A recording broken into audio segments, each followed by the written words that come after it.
राम राम, प्रणाम सभी को। जय श्री सीताराम हनुमान। मैं कुमकुम श्रीवास्तव बाबा तुलसीदास जी द्वारा रचित ये रामचरितमानस का पाठ लेके आप लोगों के सामने पुनः से उपस्थित हूँ। और हमने पिछले प्रसंग में श्रवण किया कि बाबा जी ने कैसे इस कथा की उपमा प्रकृति से देके एक एक प्रसंग का वर्णन कितने सुंदर तरीके से किया है। ये हमारी मानसरोवर सदृश कथा, इसके 4 घाट हैं और इसका जो जल है, इस जो भगवान का वर्णन है, समझिए उस मानसरोवर का अथाह जल है जिस तक पहुंच पाना हम लोगों के लिए असंभव है।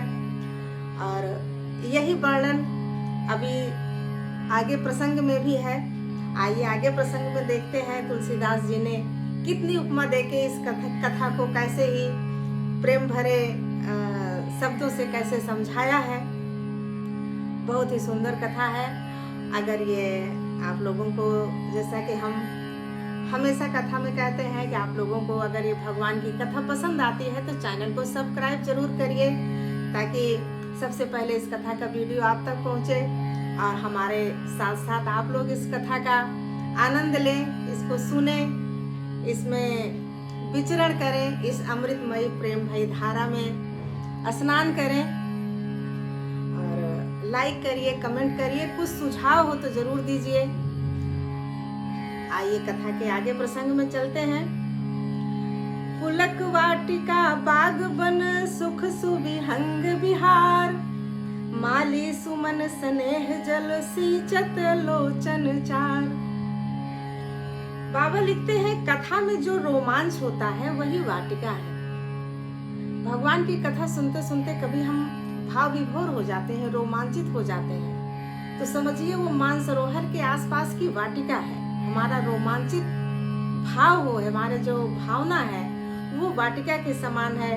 और जो मुझे अंदर से सुख होता है, जो आनंद प्रतीत होता है, वही सुंदर पक्षियों का विहार है। जो वाटिका में पक्षी विहार करते हैं वो समझिए जो हमको अंदर से आनंद अनुभव होता है वो पक्षियों के विहार के समान है। और हमारा निर्मल मन, देखिए यहाँ पे हमारे मन के साथ निर्मल तुलसीदास जी ने सहज ही जोड़ दिया है कि कथा सुनते समय जो प्रेम में भगवान की कथा में भाव विभोर हो रहा है तो मन तो सहज ही स्वाभाविक हो जाता है, निर्मल हो जाना।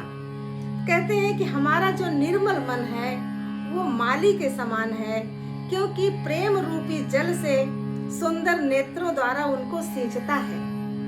भगवान की कथा में जब हम भाव विभोर हो जाते हैं तो भगवान के प्रेम में, भगवान की आस्था में अनायास ही हमारे नेत्रों से अश्रु निकल आते हैं। ये भगवान की कथा में प्रेम में डूब जाने का बहुत ही अच्छा उदाहरण है।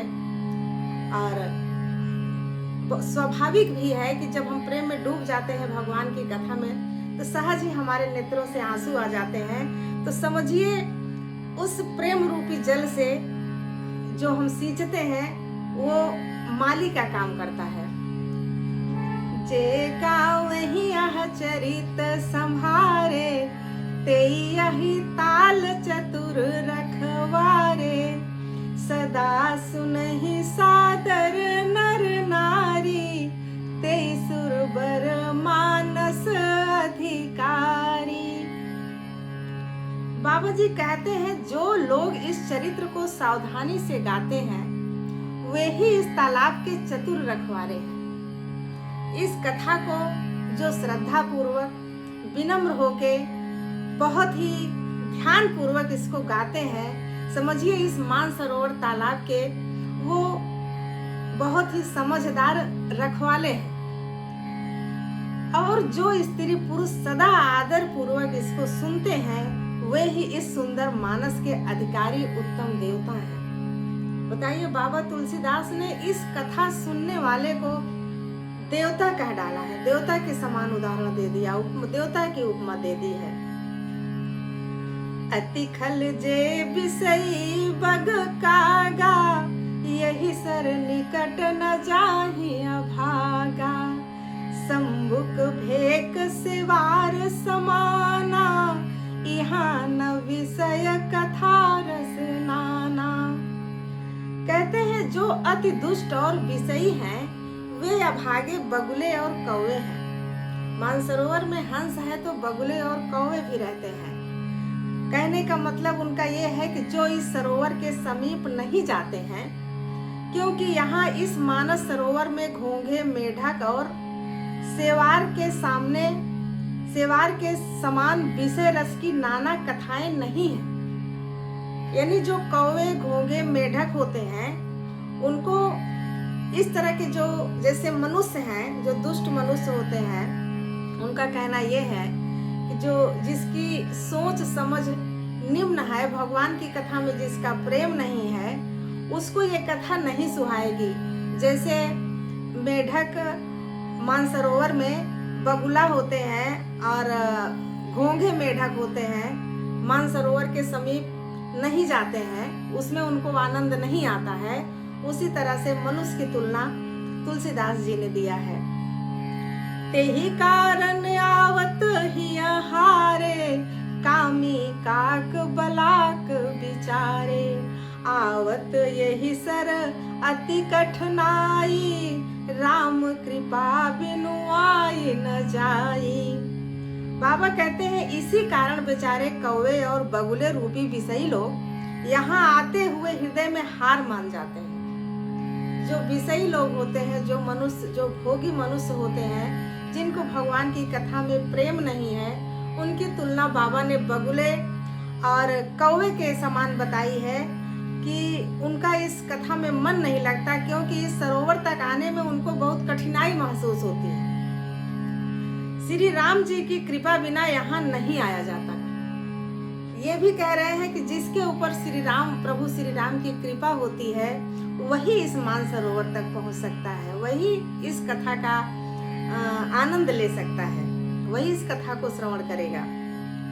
कठिन कुसंग कुपंथ कराला, तिन्हके बचन बाघरी ब्याला, गृह कारज नाना जंजाला, ते अति दुर्गम शैल विशाला।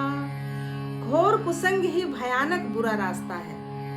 ऐसे लोगों को कुसंग में ज्यादा मजा आता है। इस मानसरोवर में पहुंचने के लिए यही तो बाधक बनते हैं। उन कुसंगियों के वचन ही बाघ, सिंह और सांप है। अगर हम ऐसे जिनको भगवान की कथा में प्रेम नहीं है उनका साथ करते हैं तो समझिए वही हमको इस मानसरोवर तक पहुंचने में बाधा डाल रहे हैं, वही रुकावट पैदा कर रहे हैं। वो बाघ, सिंह रूपी रुकावट हमको दे रहे हैं। घर के काम काज और गृहस्थी के भांति भांति के जंजाल ही अत्यंत दुर्गम बड़े बड़े पहाड़ हैं। गृहस्थ जीवन में बहुत सी जिम्मेदारियां, बहुत से काम होते हैं। हम हमेशा ये बहाना कह के कि ये काम है, वो काम है, भगवान की कथा तक नहीं पहुंच पाते हैं। वही समझिए कि ये रास्ते के दुर्गम पहाड़ हैं जिनको पार करके हमको इस प्रेम भरी कथा रूपी मानसरोवर तक पहुंचना है। बन बहु विषम मोह मद माना, नदी कुतरक भयंकर नाना। मोह मद और मान ही बहुत से बीहड़ बन है। हमारे अंदर का जो मोह है, जो अहंकार है, यही बीहड़ बन रास्ते में जो हमको चलने नहीं देते हैं। और नाना प्रकार के कुतर्क ही भयानक नदियां हैं जो हम तर्क वितर्क करते हैं कि अरे ये हो जाए, वो हो जाए, इससे क्या होगा, ये नहीं समझ में आएगा, हम घर में कर लेंगे या ऐसे सुन लेंगे, आगे कभी सुन लेंगे। ये भयानक नदियां हैं जो हमको बड़ी कठिनाई से पार करना पड़ता है। ये भगवान की कथा तक पहुंचने में मुझे बाधक ये बन जाते हैं। जे श्रद्धा संबल रहित नहीं संतन कर साथ, तिन्ह कहूँ मानस अगम अति, जिन्हें है न प्रिय रघुनाथ।